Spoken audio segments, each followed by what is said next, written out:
चोला दीदी वो होते काले हरि के नाम मेरा हुए तेरे जाही चोला भैया होते काले प्रभु के नाम मेरा हरे ऐसन मौका आवे नहीं सत्संग दोबारा मिले नहीं होते काले प्रभु के नाम मेला होतर जाही चोला दीदी वो होते काले हरि के नाम मेला। देखो दीदी हो ये जिंदगी हा दोबारा नहीं मिला और इस समय दोबारा नहीं मिला। अभी शायद दूसरा तीसरा दिन हुई बहुत जाना नहीं ज्यादा ज्यादा तो दिनों चली ओखर बाद इसने समय आप मान मिल नहीं मिला ना तभी तो कही था अरे ऐसा मौका आवे नहीं हो सत्संग दोबारा मिले नहीं होते काले प्रभु के नाम मिला होते जाही चोला भैया काले हरि के नाम मिला होतर जाही चोला दीदी वो काले प्रभु के नाम मिला तर जाही चोला भैया काले हरि के नाम मिला।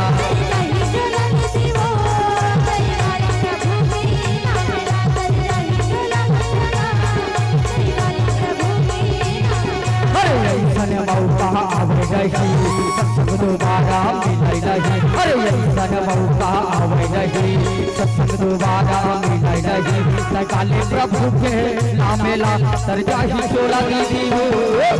काले प्रभु के नाम मिला तर जाही चोला।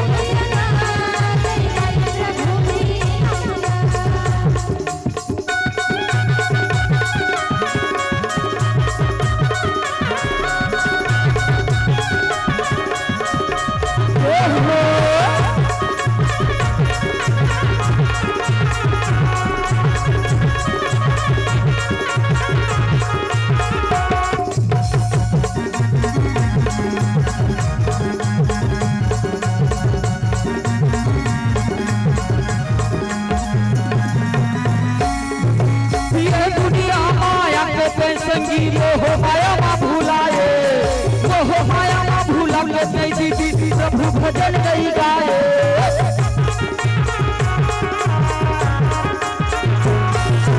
ये दुनिया माया के संगी मोह माया में भुलाए मोह माया में भुलाने से भैया हरि भजन नहीं गाए अरे प्रभु भजन नहीं गाए और हरि भजन नहीं गाए होतर जाही चोला भैया होते काले प्रभु के नाम मिला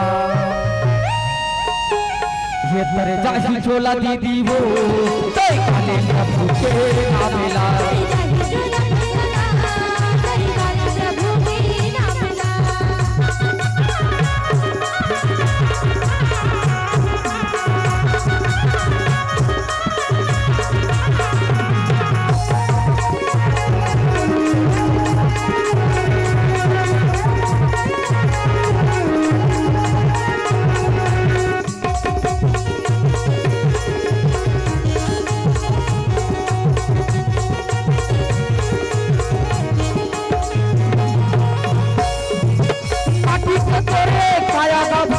पाठी माया मिल जाही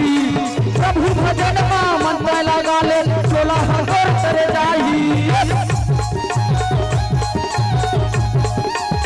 माटी के तोरे पाया वो दीदी पाठी माया मिल जाही प्रभु भजन मन लगा ले चोला हर करे जाही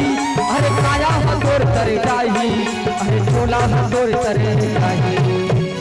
तुम नाराज नाराज से लगते हो तुम नाराज नाराज से लगते हो कोई तरकीब बताओ मनाने की मैं अपनी जिंदगी की विरह दूंगी तुम कीमत बताओ मुस्कुराने की तुम कीमत बताओ मुस्कुराने की होतर जाही चोला दीदी वो होते काले हरि के नाम मिला हेतर जाही चोला भैया काले प्रभु के नाम मिला।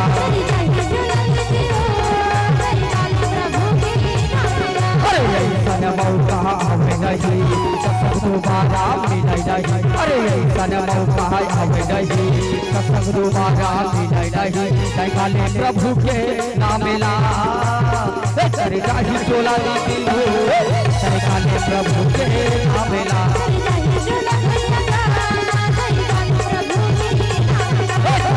चोला पुराना